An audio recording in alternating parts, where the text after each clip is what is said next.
par rapport à ce qu'elle fait. Bon, moi je vais me mettre debout, mais bon, je vais essayer de m'asseoir. Mettez-vous à l'aise. Voilà. Lorsqu'on est debout, je pense qu'on est combatif. Voilà. Merci. Alors, on va essayer donc de parler du panafricanisme. C'est vrai que j'ai rien préparé comme feuille. Je veux vous partager mon expérience. Mais avant de commencer, j'aimerais remercier aussi des personnes des panafricaines avec qui nous faisons le combat. Ils sont très déterminés. Donc, je vois, il y a Maman Grâce, Louimba, pour certains, vous les voyez parce que nous partageons le métro avec elle. Voilà. Suivi de Edwige, de la Côte d'Ivoire panafricaine aussi, très déterminée. Il y a Mariama, qui est là, une dame de fer. De toutes les luttes, elles sont là. Yaye, voilà. Elles sont, je dis bien, de toutes les luttes, j'oublie pas. Donc, Touré qui m'accompagne partout. Voilà, voilà. Ils sacrifient de leur temps pour être là, c'est pourquoi j'aimerais bien donc les honorer. Elles sont pour toutes les luttes. Mali, Côte d'Ivoire, Congo, Gabon, elles sont partout. Aujourd'hui, les Comores, on vient de les inviter, elles sont venues. C'est vraiment du temps sacrifié, donc j'aimerais les honorer. Avant d'oublier, le 8 février, donc le samedi prochain, RASA, c'est le rassemblement, c'est l'association qui s'est mise autour de l'homme du métro. Nous organisons une conférence sur le franc CFA. Et j'invite tous, j'allais oublier Otis qui est là aussi, qui est avec nous, panafricain. Merci. Voilà. Rassemblement des Africains, des Afro-Caraïbéens pour la souveraineté de l'Afrique. Nous organisons une conférence sur le franc CFA avec le professeur Nicolas Agbo, docteur en économie. Ça fait 21 ans. Ce sont les premiers, donc même avant les CEMA, qui ont commencé cette lutte sur le franc CFA. Nous organisons une conférence à Porte de Choisy, 27 avenue de Choisy, à Paris 13e. Donc nous serons heureux de vous accueillir avec nous. Voilà. Donc pour comprendre le franc CFA et les mécanismes qu'ils ont mis derrière l'éco. Le franc CFA, bon, vous avez le franc commun, mais c'est le même principe. Voilà, donc, parce que lorsque nous parlons des 15 pays où la convertibilité est exclusivement dédiée à la France, les Comores aussi font partie. Donc, nous partageons cette lutte-là, ça sera bien que vous veniez pour comprendre un peu ce qui se passe derrière tout ça. Voilà. Alors, nous parlons donc du panafricanisme. Je vais vous parler d'abord de mon expérience, parce que lorsque moi j'ai commencé, avant même d'être dans le métro, on a commencé avec mon pays, le Congo-Brazzaville. J'ai lutté pour le Congo-Brazzaville. Pour la petite histoire, je vais passer vite. En 1997, la France, donc par le biais toujours, comme on dit les Africains, c'est toujours d'abord un Africain qui vient trahir les siens pour ses intérêts personnels. Il y a un despote au nom de Denis Sassou Nguesso, 34 ans au pouvoir aujourd'hui. En complicité avec la France en 1997, il ramène le feu et le soufre chez moi pour venir déstabiliser une jeune démocratie qui venait de naître, donc en 1992. Et la France, donc de Jacques Chirac, dans les armes à Sassou Nguesso, ils prennent le pouvoir, il est là jusqu'à aujourd'hui. Et j'ai très mal vécu cette situation, cette expérience. Moi-même, personnellement, lorsqu'on vous pointe une Kalachnikov sur la tête, je ne faisais pas de la politique. Je n'en parlais même pas. Vous savez, à 19 ans, vous êtes encore un enfant en Afrique. Vous êtes à côté de maman et tout. Vous voyez votre mère battue et que vous ne pouvez rien faire parce qu'ils ont les armes. J'ai très mal vécu ça et je me rappelle bien, ce jour-là, j'avais dit, mais qu'est-ce que j'ai fait? Il faut que je gifle M. Sassou Nguesso. Je ne faisais pas encore la politique à l'époque. Et après toutes ces injustices-là, on est venu en France. C'est là qu'on vient comprendre, en fait, c'était la société totale qui était derrière, parce qu'on venait de découvrir des nouveaux puits de pétrole chez moi. Il ne fallait pas qu'il y ait quelqu'un, un insoumis, à la tête du Congo. Donc il mettrait des bâtons dans les roues à l'entreprise Total.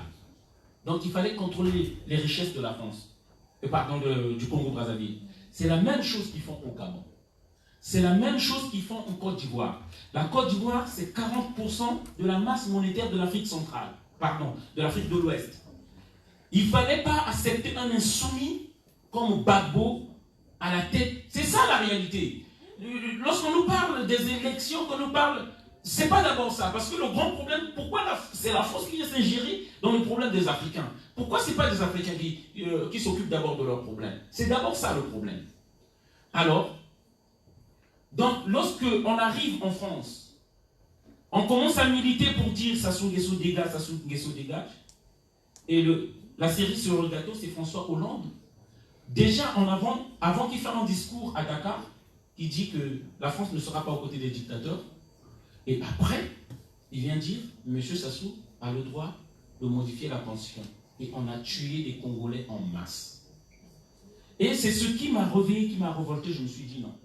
Le problème, en ce qui concerne, en tout cas surtout les pays africains, ça ne se trouve pas d'abord dans nos dirigeants, mais c'est surtout le système. Cette pieuvre dans les tentacules se trouve en Afrique. Et dont nous souffrons jusqu'aujourd'hui. C'est pourquoi je me suis levé aujourd'hui. Grâce aux Ivoiriens, lorsqu'on a commencé à militer, il faut le dire, parce qu'il faut être sincère, j'ai voulu rejoindre le panafricanisme parce qu'à seul, on n'y arrivera pas. Et là, il est question surtout, lorsqu'on va remarquer, là où il y a ces injustices-là, là où on appuie ces dictateurs-là, c'est bien l'Occident. Et surtout, en tête de proue, la France qui s'est mise là pour soutenir ces dictateurs-là, pour annuler toutes les résolutions que l'ONU peut voter contre ces dictateurs-là, ou contre ceux-là qui oppriment leur peuple. C'est la France. Et c'est pourquoi on a décidé de nous mettre dans le métro pour essayer de conscientiser le citoyen français. Parce que ce qu'on a compris, beaucoup des citoyens français ne savent pas ce que font leurs dirigeants chez nous. Beaucoup ne savent pas ce que Nicolas Sarkozy, par exemple, a fait en Côte d'Ivoire, lorsqu'il a fait du trafic d'influence. Pendant qu'on faisait la guerre, là-bas, on empêchait, par exemple, le président Laurent Gbagbo d'accéder au port d'Abidjan. Eux, ils étaient là à contrôler le cours du cacao. Et Nicolas Sarkozy, ça, les Français ne le savent pas. Il avait des pots de vin qui faisaient 4 fois plus que son salaire. Ça, les Français ne le savent pas. Donc, c'était d'abord une guerre faite pour ses intérêts propres. Mais bref. Donc, là, aujourd'hui, lorsqu'on est revenu ici, je sais que c'est un sentiment d'injustice parce que nous n'acceptons pas l'injustice. Nous n'acceptons pas que quelqu'un puisse modifier la Constitution pour son gré. Et moi, je suis content de voir que les Comores se reconnaissent dans le panafricain, se reconnaissent surtout d'Afrique. C'est ça qui est important. Parce qu'il faut qu'on dise une vérité. Le verbe s'est fait chair en Afrique. Ce n'est pas un problème d'idéologie. Par rapport à l'anthropologie, par rapport à la génétique humaine, par rapport à l'archéologie, nous savons que la vie est venue des grands lacs entre le Kenya, l'Ouganda, le Rwanda, le Congo RDC, le Congo Brazzaville, le Tchad. Parlons du Tchad parce que les plus vieilles fossiles de l'humain d'abord, c'est Toumaï. 7 millions d'années. La vie est venue là. Tous les outils de la sédimentation du génie humain, comme dit le professeur Jean-Charles Couvi-Gomez, ça vient de là. On a retrouvé tous ces outils-là. Ça veut dire que l'homme est venu de là. Et est remonté jusqu'à la vallée du Nil pour faire la plus grande civilisation qui a dominé l'Afrique pendant 3000 ans. Ça vient de là. Et nous savons que le blanc est venu du noir. Si le noir n'était pas sorti de son continent, le blanc ne serait pas là. Si le noir n'était jamais sorti par le détroit de Bering ou le détroit de Gibraltar, le blanc ne sera pas là. Donc c'est un accident, on va dire, de la nature. Voilà, c'est ça la vérité. Et c'est le même, celui donc, qui a manqué, l'Africain qui est sorti, qui est devenu blanc. Donc après les 100 ans de glaciation, où il faisait moins de 100 degrés, moins de 150 degrés, il a perdu sa mélanine, et un homme est sorti, donc de couleur blanche, et c'est celui-là qui vient attaquer encore l'Afrique en moins 1700, lorsqu'on parle des peuples de la mer. Et ces attaques n'ont jamais arrêté. Après les Assyriens, les Babyloniens, après les Babyloniens, les Perses, la coalition médo-perse. Et jusqu'aujourd'hui, on n'a plus jamais repris l'initiative. l'initiative qu'on avait depuis l'Égypte, et jusqu'aujourd'hui, on n'a jamais repris l'initiative. Et comment nous allons reprendre cette initiative? C'est en nous mettant ensemble le panafricanisme. Et il n'est pas né de l'Afrique. Il est né de ceux-là qui étaient sortis de l'Afrique, donc on va dire les afro-descendants, les Marcus Garvey. C'est eux, c'est pas... Et comme disait Marcus Garvey, le panafricain, c'est pas celui qui est né en Afrique, c'est celui en qui l'Afrique est née. C'est lui le panafricaniste. Et j'estime que c'est ceux-là qui sont là. Parce que beaucoup nous disons, de nos lèvres, de notre bouche, panafricaniste, panafricaniste. Mais lorsqu'on va faire une manifestation des panafricains, vous allez voir, on sera 10, on sera 5. Je parle ça en connaissance de cause et par rapport à mon expérience. Il ne faut pas que ça reste au bout des lèvres. Mais il faut que nous le ressentons. Parce que je dis bien, nous, ça fait plus de 10 ans que nous sommes sur le terrain. Plus de 10 ans. Et ça ne changera pas tant que chacun sera dans le nationalisme. Tant que les Comoriens resteront entre Comoriens, je dis bien, nous ne reprendrons jamais l'initiative, ça ne marchera pas. Et je l'ai dit à Farhan, je vois ta motivation.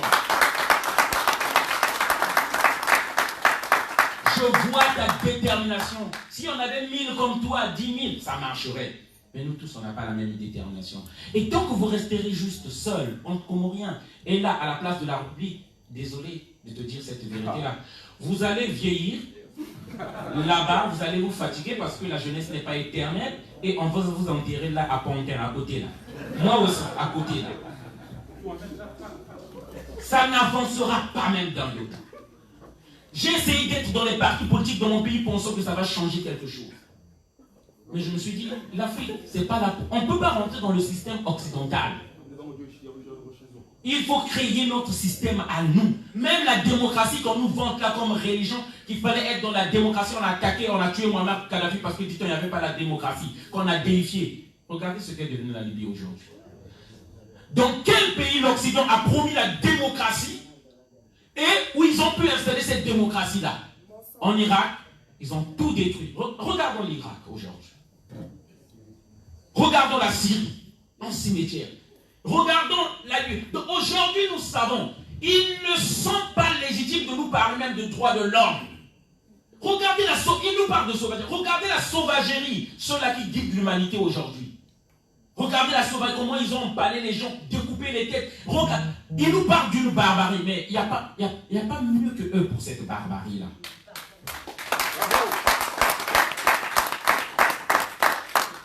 Dans le paradigme nègre, s'il faut le dire comme ça, il n'y avait pas l'esclavage. Il faut qu'on dise cette vérité-là. On a fouillé en Égypte, on a fouillé partout. On ne connaissait pas ce que c'est l'esclavage. Dans notre paradigme, c'est un péché, c'est une honte de manger par la sueur de l'autre. C'est ça la vérité. C'est une honte de l'autre travail et que tu manges par sa sueur. Ce n'est pas possible de le faire. Mais il y a d'autres qui prennent plaisir à ça. Après avoir appauvri l'Afrique, on nous appelle des mendiants, on nous appelle pauvres et tout. Et le mal que nous avons africains, le mal que nous avons entre nous, c'est de pouvoir nous unir. Je ne sais pas comment on va prier. Qu'est-ce qu'on doit faire pour qu'on s'unisse, qu'on se mette ensemble, alors que ça ne nous demande même pas un investissement financier. Notre unité, notre union ici, ça ne demande même pas qu'on cotise ou qu'on se donne de l'argent. Ça dépend juste d'une volonté.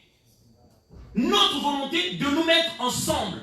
De signer, s'il faut, un pacte, je ne sais pas comment, que dès qu'on touche à l'autre, nous tous, nous nous levons.